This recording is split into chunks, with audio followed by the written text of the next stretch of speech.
अगं नमा नमा नमा, हे बघितलंस का?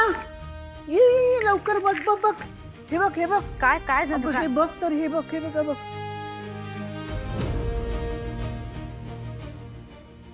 माझ्या सगळ्या माता आणि बहिणींनो, आपल्या कुटुंबासाठी उपास तापास करतात. या समाजाने, आपल्या आजूबाजूच्या माणसांनी, आपल्या कुटुंबानी जी काही आपल्यावर बंधनं घातली ती सगळी बंधनं आपण पाळत आलो. या समाजाने बांधून दिलेल्या चौकटीत आपण आपलं जग निर्माण करायचा प्रयत्न करतो. आपलं स्थान निर्माण करायचा प्रयत्न करतो. आपण आपली स्वप्न उभी करत असतो. आणि हे सगळं करत असताना आपल्याला कायम नवीन नवीन संघर्षांना सामोरं जावं लागतं, नवीन नवीन आव्हानांना सामोरं जावं लागतं. पण हे सगळं करत असताना एक गोष्ट आपल्यापैकी कुणालाच चुकली नाहीये, आणि ती आहे पुरुषांची वाईट नजर. तुम्ही, मी, आपली आई, मावशी, काकू, मामी, ताई प्रत्येकीने या वाईट नजरेचा कधी ना कधीतरी सामना केला. आपल्या आजूबाजूच्या 90% बायका घराच्या बाहेर आणि कधी कधी घरात सुद्धा सुरक्षित नाहीयेत. आणि अशाच एका राक्षसाने आज कहर केलाय. त्याने एका अल्पवयीन मुलीवर जबरदस्ती करण्याचा प्रयत्न केलाय. अगं, हाच तो नराधम आहे. त्याने त्याला रोखून दाखवण्याचं आव्हान केलंय आपल्याला. कुठून आली एवढी हिंमत त्याच्यामध्ये? कुठून आला एवढा आत्मविश्वास? आपल्या मौन राखण्यातनं, आपल्या सहनशक्तीतनं. स्त्रीवर अत्याचार झाल्यानंतर तिने शांत बसायला पाहिजे अशी अपेक्षा कायम आपल्याकडनं का केली जाते? का एका स्त्रीवर हात टाकल्यानंतर तिलाच लाज आणली जाते? शरीर आपलं, मन आपलं, इच्छा आपली, मग हक्क दुसऱ्याचा का? आणि कोणाचा? एका पुरुषाचा? स्त्रिया पुरुषांच्या खांद्याला खांदा लावून उभ्या राहतात हे फक्त म्हणायला आहे का? तिला मुक्तपणे वावरण्याचा मूलभूत हक्क कधी मिळणार आहे? माझ्या बहिणींनो आणि मातांनो, आतापर्यंत आपल्या वाटेला खूप संघर्ष आलाय आणि तो अजूनही संपलेला नाहीये. आता वेळ आलीये संहार करायची. आता स्वतःचं संरक्षण, स्वतःची सुरक्षितता आपणच ठेवायची वेळ आलीये. आता वेळ आलीये पेटून उठण्याची. या राक्षसाला नाही, त्याच्या राक्षसी वृत्तीला ठेचून काढण्याची. आणि तेही फक्त आवाजातनं नाही, हात उचलण्याची. आता कुठल्याही कृष्णाची वाट बघायची नाही, पांडवाची साथ बघायची नाही.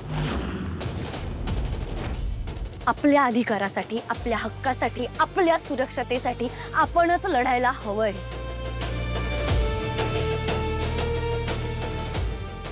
आणि दाखवून द्यायचं त्या शुंभ निशुंभाला, त्याचा वध करणारी दुर्गा ही तूच आहेस, चामुंडा ही तूच आहेस, चंडिका ही तूच आहेस.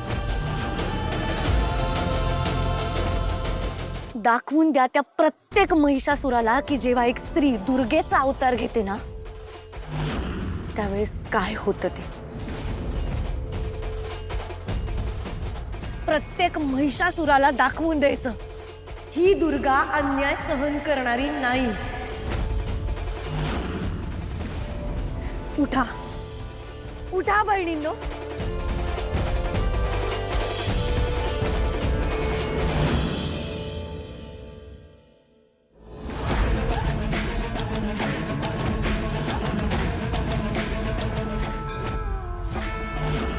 उठा, आपल्या मुलींसाठी, त्यांच्या भविष्यासाठी. स्त्रियांना कमकुवत समजणाऱ्या वृत्तीला ठेचून काढण्यासाठी. आयुष्यभर आपण इतरांसाठी लढतोय, पण आता वेळ आली आहे आपल्यासाठी लढायची. उठा.